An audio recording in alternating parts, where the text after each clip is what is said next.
Hi, my name is Keith Nitka, and I'm proud to be the Battleship Operations Manager. I want to thank you for joining me today on this Whiskey Wednesday virtual adventure.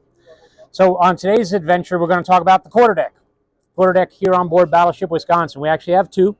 There's a forward quarterdeck, which is where I am now. There's also an after quarterdeck.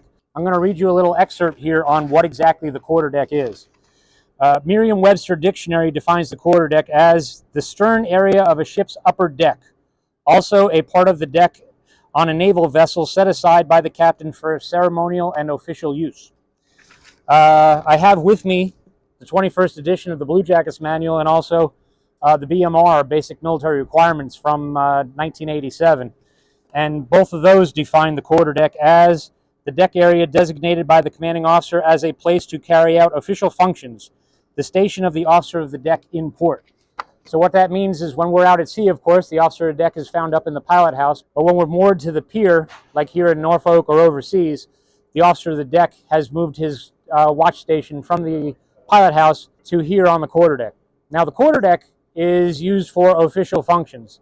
So this quarterdeck, for instance, because we have two of them, the forward quarterdeck is decked out with ornate pieces. There are ceremonial projectiles, and there may be a carpet.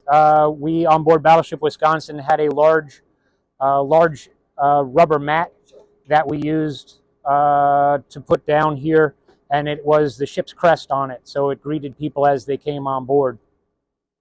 The other things that you find here on the quarterdeck, very important, are our status boards. So this, of course, is the Chiefs, or the E7, E8, E9 status board. That is the officer status board there, and then in between the two is the upper echelon chain of command. So starting with the president, of course, President Bush, Chief of Naval Operations, the admiral in charge of the ship, and all that.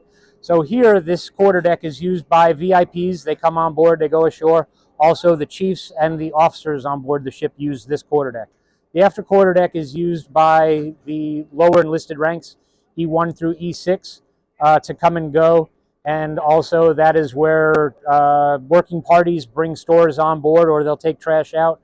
They'll be using that quarterdeck. But this quarterdeck is used by the officers and the chiefs and anybody that's coming aboard to visit. Now, at each quarterdeck, you'll also find the deck house. The deck house is where, in this case, for the forward quarterdeck, where we have the ship's deck log and also the ship's 1MC, or the ship's interior communications system. So if we need to pass a word or, say something on board the ship for all hands to hear, they'll use the 1MC system, which is found inside the deck house, to pass that word. Or the deck log is also stationed here. The officer of the deck makes notes and remarks on anything and everything that happens on board the ship of any significance. Comings and goings, if something happens on board the ship, anything and everything about the ship itself, which may be of note later on down the line, is put into the deck log, and that is a legal official document. And as long as the ship is in commission, there are two things that are always with the ship's commissioning pennant and also that deck log. Here on board the Battleship Wisconsin, like other ships also, we use this area for VIP. Should, in our case, the captain of the ship be coming on board, or the captain of another ship be coming on board, the captain will be announced. So when the captain on board the ship or another captain from another ship comes on board Battleship Wisconsin, or there's another VIP that comes on board the ship, depending on their rank or station in the government, they may be granted certain honors. Captain Battleship Wisconsin comes on board, he will get two bells, ding ding, passed over the 1MC, and then the word that gets passed is Wisconsin arriving. Then once the captain then steps on board the ship, there is what's called the stinger. It's the last bell, and that is the actual moment that the captain steps on board the ship. So there are certain honors depending on, again, like I said, your rank or stature or station in government. It starts from the captain of this ship or any captain of any other ship all the way up to the President of the United States. In some cases, you may get side boys. Side boys range in the number of 2 all the way up to 8, and they correspond with the bells that are rung for a certain officer coming on board the ship. Should an admiral come on board the ship, depending on what rank he or she holds as far as rear admiral lower half, rear admiral upper half, vice admiral, admiral, that sort of thing. They'll get a distinct number of bells, and along with that comes side boys. Now, the boatswain of the watch or the petty officer of the watch will blow the boatswain's pipe, and at the first note, the side boys will render salute. And when the last note is played on the boatswain's pipe, that is when the salute is secured.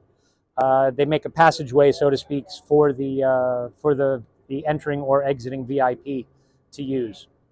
Let's take a walk over here to the deck house, and I'll show you the different things inside the deck house. We are inside the deck house of the forward quarterdeck here on board Battleship Wisconsin, of course, and I just wanted to point out a few things that are found here inside of the deck house.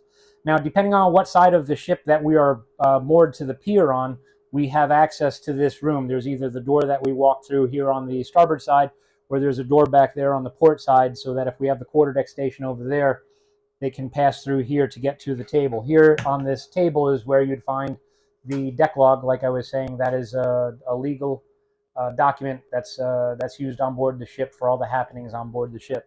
This is the 1MC system here on board the ship, and depending on what word you're passing, you can adjust where that word is getting passed to. So there's officer's country, topside, the crew, and then down in the engineering spaces. So depending on what it is that I've got to say, I can turn something on, or if I don't want the officers, or the officers don't necessarily need to hear it, I can turn that off so they're not hearing that particular word. There's also, of course, the phone, and this is one of the few phones on board the ship that's actually going to have an outside line when we're moored to the pier. So we're getting hotel services from the pier. Our water, electricity will also be hooked up to local cable television, depending on where we are in the world. If they have such a thing here, Homeport, Norfolk, we had cable TV. So we're hooked up to cable, and we also have telephone, so that we can receive incoming calls from outside in the world, and if need be, the officer of the deck or the CDO can make outgoing phone calls here to the outside world. There's also the collision, chemical, and general alarm found here in the deck house as well, so that if there's a fire on board the ship, we're moored to the pier, some sort of accident happens, we can sound the alarm and send everybody to the general quarters station. And of course, the bell is found on the bulkhead, and the bell is, like I said, for VIPs and the captain coming on board for rendering honors. That is the deck house here, forward quarterdeck, Battleship Wisconsin. But let's go back outside again. I want to talk a little bit about how exactly you come on board and how you go ashore. Officer of the deck, request permission to come aboard. Permission granted.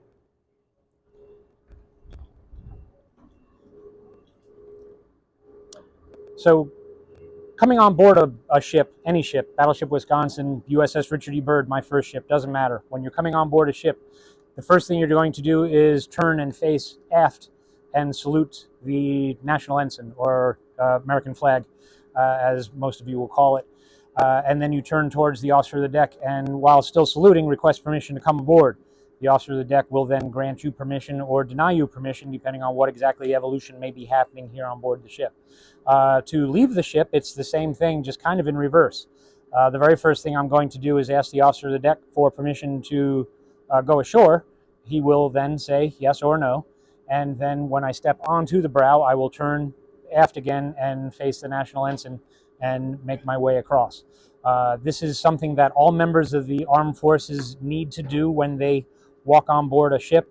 For sailors and Marines, it's second nature. For our friends in the Air Force and our brothers and sisters in the Army, they may not be aware of that, but hopefully they'll get instruction before coming on board a ship as to what exactly to do, because no matter what branch of service you're in, you are expected to follow protocol and procedure, and that is a big one for coming aboard and going ashore. That doesn't change, even though I may be on board the ship and I'm going off on leave and I'm not in my uniform, I may be in civilian clothes. I'm going to do those same things, but instead of saluting, because in the Navy we do not salute without a cover, I'm going to stand at attention, and I will first stand at attention for the American flag and then turn and stand at attention for the officer of the deck, again requesting permission to come on board. Now, for smaller ships, destroyers and the like, they may be nested. Nesting of ships is having a ship moored to the pier and then another ship moored outboard of it, or even a third ship moored outboard of that, depending on the space that may be available. So in that case, if I'm on the third ship in the nest out and I need to come on board, I'm going to request permission from the officer of the deck. Again, I am saluting or standing at attention for the American flag, and then I am requesting to cross. And I am then permitted access or not. I'm going to walk to the other side, and I do not do anything for leaving this vessel, but when I get to the next vessel, I will again go through the protocol of requesting to cross. Then when I get to my ship, I am then doing the protocol and requesting permission to come aboard.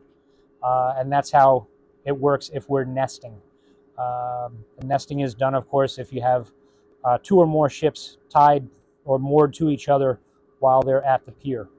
So I want to thank you for joining me today on this Whiskey Wednesday virtual adventure. When you come on board the ship, the very first person you're going to encounter is the officer of the deck. You can, if you want to. A lot of sailors do when they come on board. They live that piece of history from their past, from their youth, and they will salute the flag and then turn and salute the officer of the deck and request permission to come aboard. It's one of the teaching subjects that we do with kids when they come on board. But of course, you are more than welcome, of course, to do so as well when you come on board Battleship Wisconsin. You will meet the officer of the deck. Stand tall, request permission to come aboard. They will always tell you that access is granted because we want to show off this fine naval vessel and talk about everything that there is to find here on board Battleship Wisconsin. So thank you and have a great day.